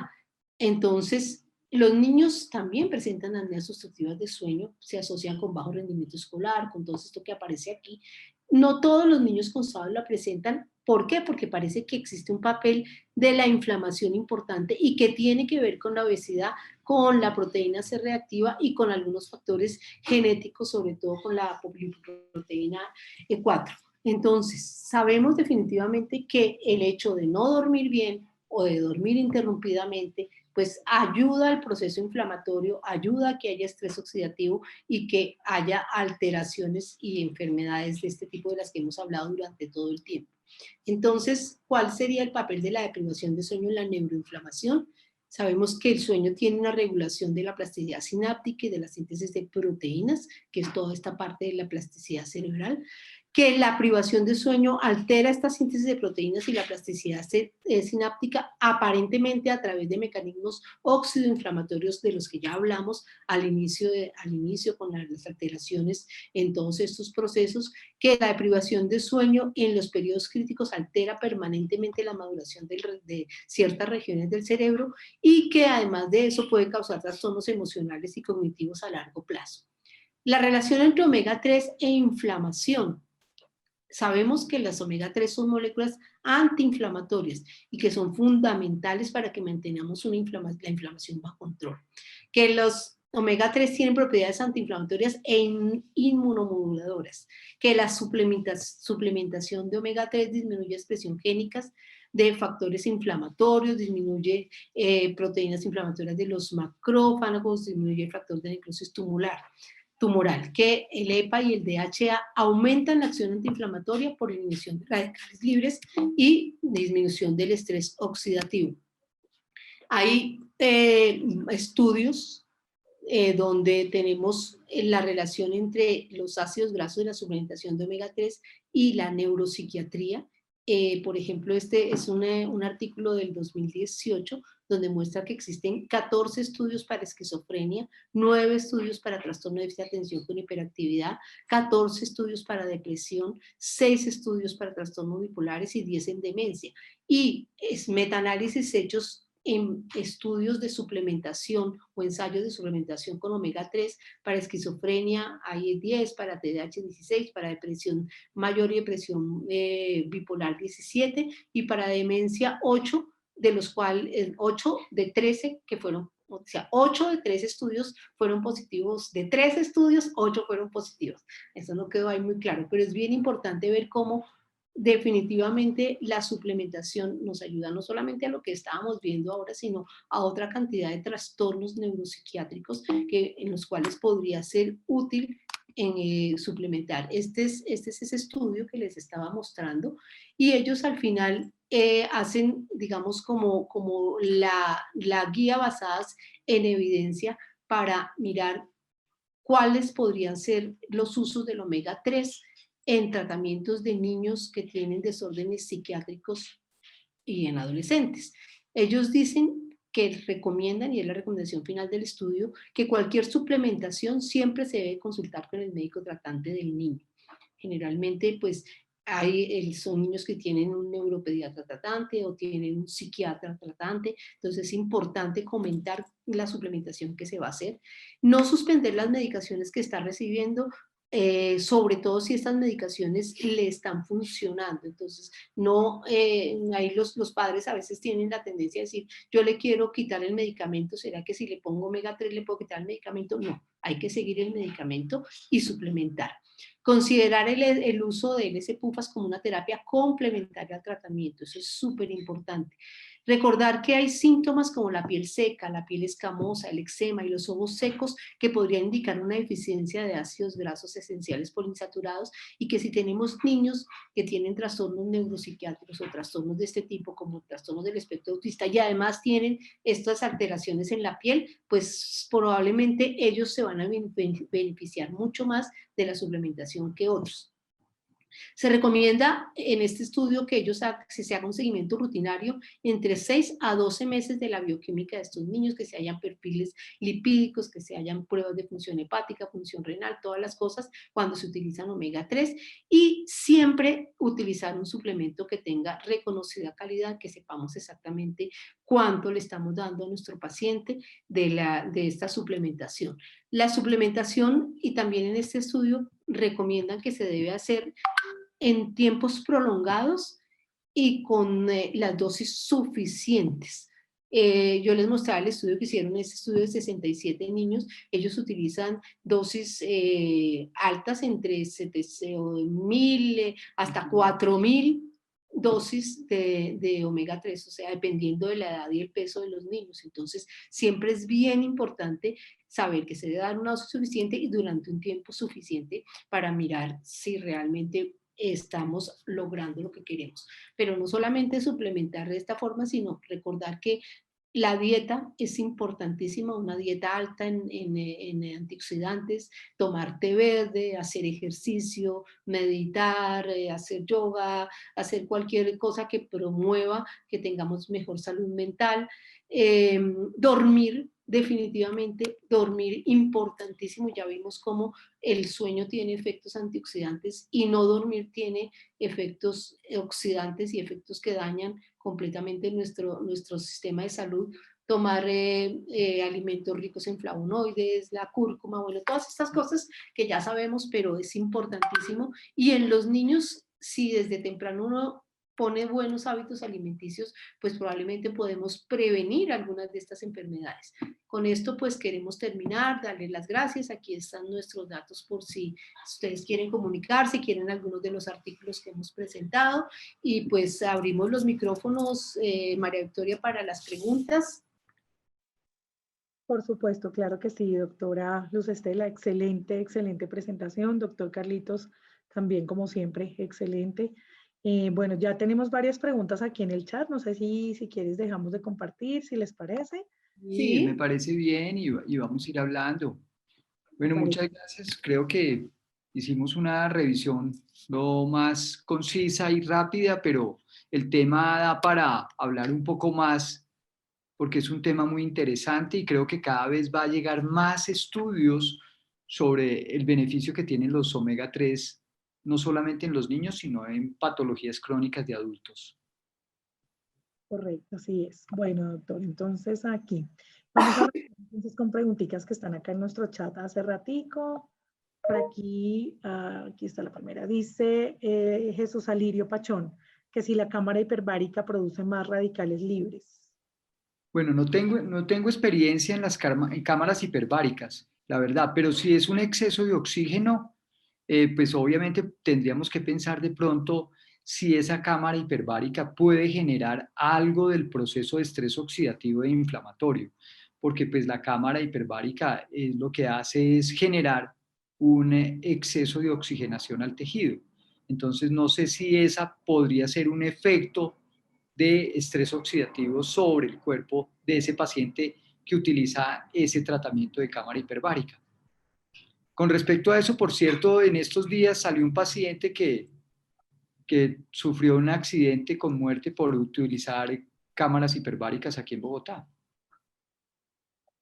Sí, sí, sí, estuvimos viendo la noticia, qué difícil. Uh-huh. Ok, listo. Acá hay otra pregunta de Mónica Díaz. Dice, ¿la oxigenoterapia produce radicales libres? ¿Es recomendada?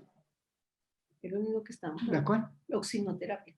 Es lo mismo. Sí, es lo mismo. Sería el uso de oxígeno, pues obviamente genera, el oxígeno, como les decía, es benéfico, pero el exceso del uso del oxígeno puede llevar a daños del estrés oxidativo. Es lo que vemos, por ejemplo, en los niños prematuros, que los niños que salen de la unidad de cuidado intensivo neonatal con oxígeno como suplementación por su problema pulmonar, esos niños terminan haciendo retinopatía, displasia broncopulmonar y obviamente por daño por el exceso de oxígeno, por el estrés oxidativo.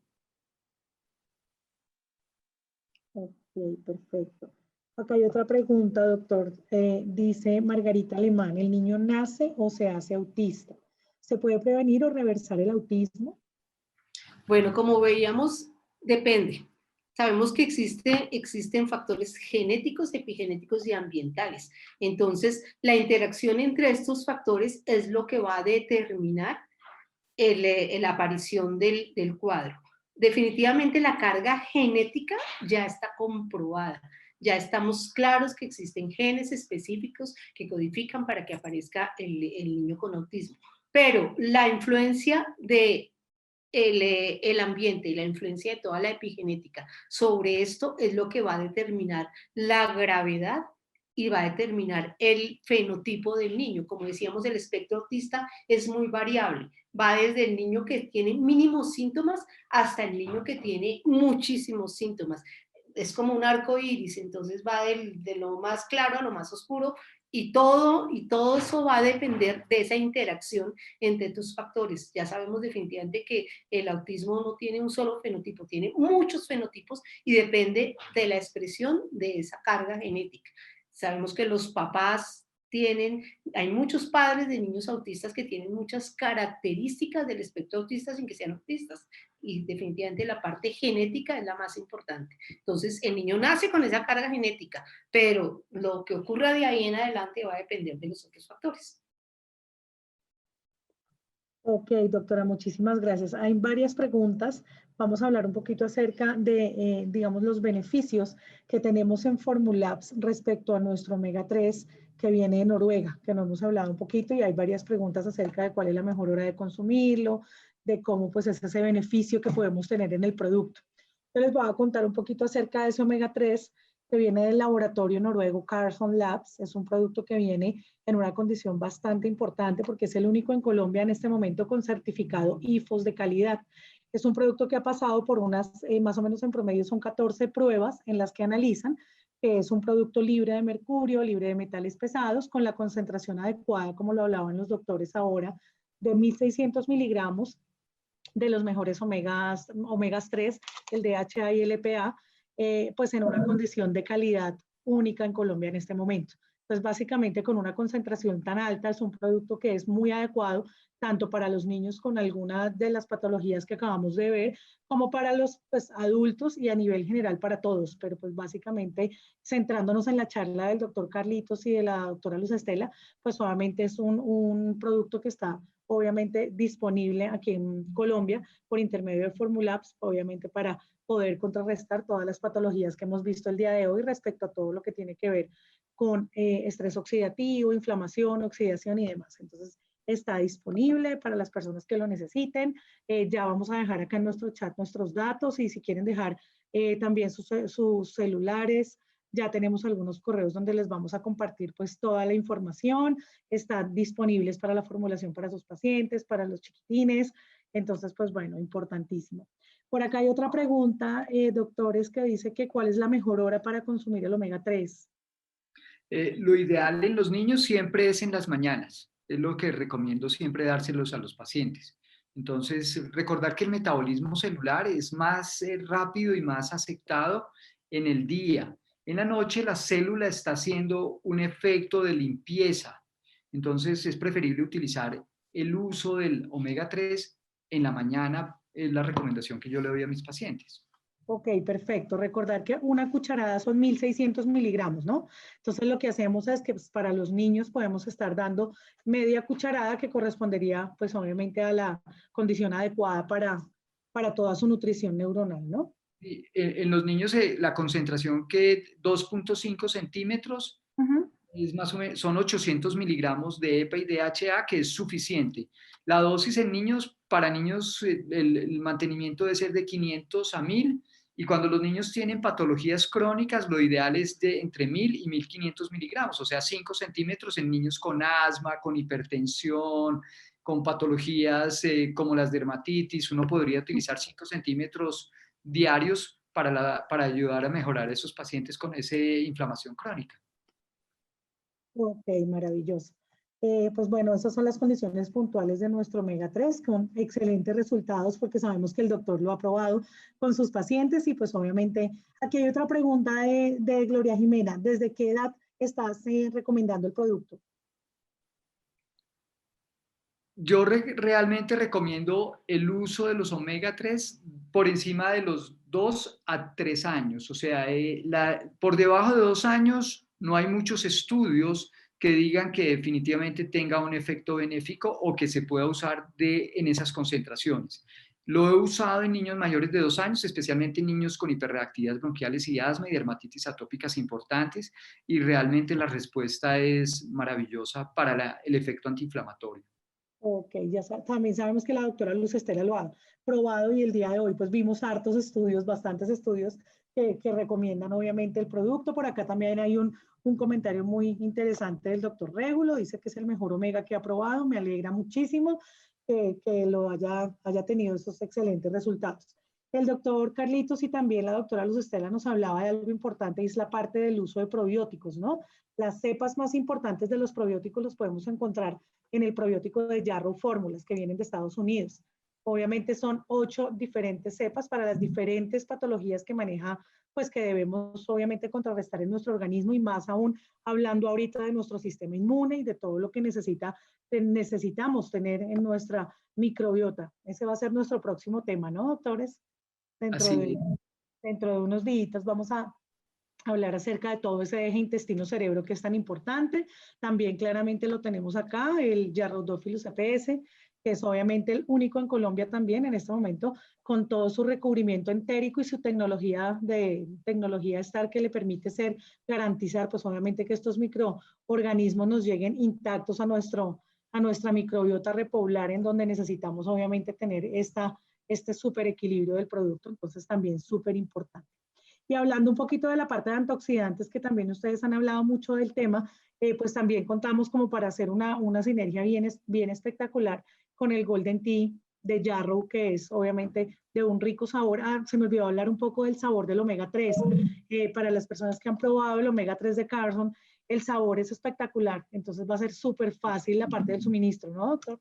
Sí, es excelente, los niños lo toleran muy bien. Sí. No sabe a pescado. Correcto, que es la parte a veces difícil de poderle suministrar a un chiquitín el producto, entonces es bastante bueno porque tiene un sabor a limón que se deshace súper rápido al contacto y pues obviamente nos actúa directamente. Entonces ahí está disponible para las personas que lo quieran la información, nos dejan todos, igual tenemos los contactos de todos, entonces pues bueno, genial. Por acá no sé si hay alguna otra pregunta que se me esté escapando, doctor. Alguien nos preguntaba de la melatonina en niños con autismo. Sí, definitivamente los niños con autismo con mucha frecuencia tienen trastornos de sueño y tienen trastornos que tienen que ver con la alteración del ritmo circadiano. Tenemos muchos papás que dicen que los niños se despiertan a la 1, 2 de la mañana a jugar o a llorar, pero la mayoría se ponen a hablar y jugar y no pueden dormir sino hasta las 2, 3, hasta 2 o 3 horas después. La melatonina es una buena opción para darle a estos niños. Al recordar que la melatonina también tiene poderes antioxidantes y es una muy buena opción, se la damos, hay que darla, recordar que hay que darla en la noche cuando se va a dormir, cuando se secreta normalmente la melatonina y que además hay que darla y acostarlos a dormir para que apaguen la luz, para que todas estas cosas y es una muy buena opción y está recomendando los trastornos de sueño del autismo. Gracias, doctora Luz Estela. Acá hay más preguntas. Dice Margarita Alemán cómo se llama el producto y dónde se consigue. Lo tenemos nosotros acá en Formulabs, en Bogotá. Ya vamos a estar dejando acá nuestros datos, doctora, con el mayor gusto. Se llama Fish Oil. Es un producto que es en este momento el único en condición líquida en esa presentación y el único con certificado IFOS de calidad en Colombia. Cada uno de los lotes que llega a nuestro país llega con su nuevo certificado IFOS que pues obviamente lo garantiza en cuanto a la calidad y a las concentraciones que debemos estar consumiendo. Bueno, el Golden Tea, doctores, han probado el Golden Tea. Este es nuestro cúrcuma combinado con jengibre, pimienta negra, canela, almendra. Bueno, trae otra serie de especias importantísimas para manejar nuestra oxidación y pues un delicioso, delicioso sabor que también lo consiguen con nosotros. Formulabs Colombia es nuestra página web, allí también lo pueden ver. Y pues bueno, ha sido excelente. No sé por acá si se me queda alguna preguntita más. Doctores, gracias por todo este espacio. Ya llevamos aquí con ustedes un montón. Qué rico, es que es muy interesante este tema. Listo. Aquí este Ok, sí. Bueno, acá hay una preguntita más de Luz Marina. Dice, ¿en adultos también se debe consumir el omega 3 en la mañana? Sí, lo recomendable sí, porque el metabolismo es mucho más activo en el día. Entonces, lo recomendable es utilizarlo preferiblemente antes de las 3 de la tarde. Ok, perfecto. ¿Estómago lleno, estómago vacío o eso no tiene mucho que ver? Generalmente prefiero con el estómago desocupado para que Ok. tenga mejor absorción. Ah, ok, perfecto. ¿No nos da mareíto y eso por lo que no hayamos comido? No, no, para nada. No Bueno, tiene... perfecto. Listo, bueno, no, pues por parte nuestra, muy agradecidos, doctores, con esta charla tan importante. Damos obviamente las gracias también a todas las personas que arrancaron a conectarse con nosotros. Les contamos que vienen también nuevas charlas, vienen nuevos productos para personas veganas, vamos a tener otros productos súper interesantes. Ya estamos en procesos de registro en BIM aquí en Colombia para que tengamos todo en regla, pero pues vamos a contar con muchos más productos en Colombia muy pronto. Entonces, pues ahí les dejo la información. Doctor Carlitos, doctora Estela, mil y mil gracias por este espacio tan importante para nosotros y para todas las personas que nos siguen. Muchas Bueno, gracias. muchas gracias. Lástima, lo cortó el tiempo, alcanzamos a hacer un vuelo de pájaro, pero bueno, ahí creo que tenemos bastantes datos y lo que necesiten con mucho gusto, como les digo, los artículos y lo que quieran. Con mucho gusto se los podemos mandar. Claro que sí. Vicky, muchas gracias. Una feliz noche y feliz noche para Que todos los duerman asistentes. todos. Chao, Gracias. Doc. Gracias. Chao. Las personas que nos acompañaron hoy. Feliz noche y bueno, nos vemos en estos días, ¿no? Tenemos el taller la próxima, el 23, taller Claro. para padres y para familias. Feliz noche. Hasta luego. Gracias. Muchas gracias a ustedes. Muchas gracias. Gracias. Bueno, muchas gracias a ustedes por participar. Muchas gracias por la invitación. Bueno, doctora Margarita, a ti con mucho gusto.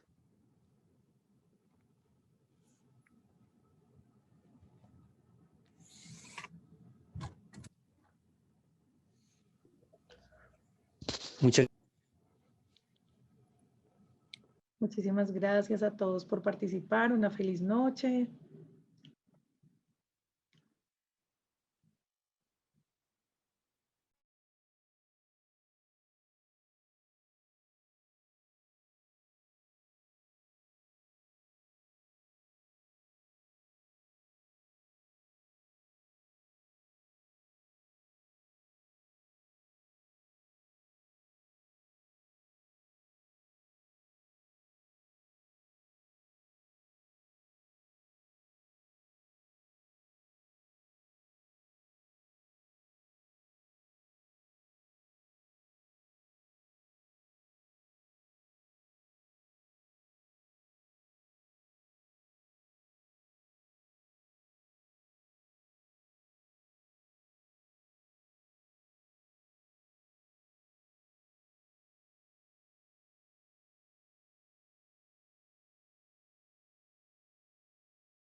Bueno, listicos nosotros solitos ya. Creo que por fin los dejé solitos. Casi que no acabo. ¿Pero la gente se desconecta sola o tú los tienes que desconectar? Los tengo que mandar para sala de espera porque se quedan ahí. ¿Y es que la gente no se Sí. sabe desconectar o qué? No, o sea, no se salen, sino que se quedan ahí como esperando hasta los últimos momentos a ver si dicen algo más. Y hay 17 personas todavía en sala de espera. Tan Muchas chistoso. A ver si hay ripas. A ver si... A ver si vamos algo. No, hoy no. Kelly, William Alférez y Fabián, que lo había sacado, pero ya le di ingreso otra vez. Qué pena, don Fabián. Creo que están todos con el silencio. Y ahora sí déjalos hablar a todos, por favor. Déjenos hablar, mija, deje que abren las cámaras. Están empillamados todos a esta hora ya, 8:30. Me hablan, déjelos. Con las babuchas. Buenas noches. Bueno, Hola Willy, ¿cómo vas? Hola Kelly, Willy. Bien, gracias. Hola. Yo, Fabián, ¿cómo va? Señor Alférez, Kelly. Buenas noches para todos.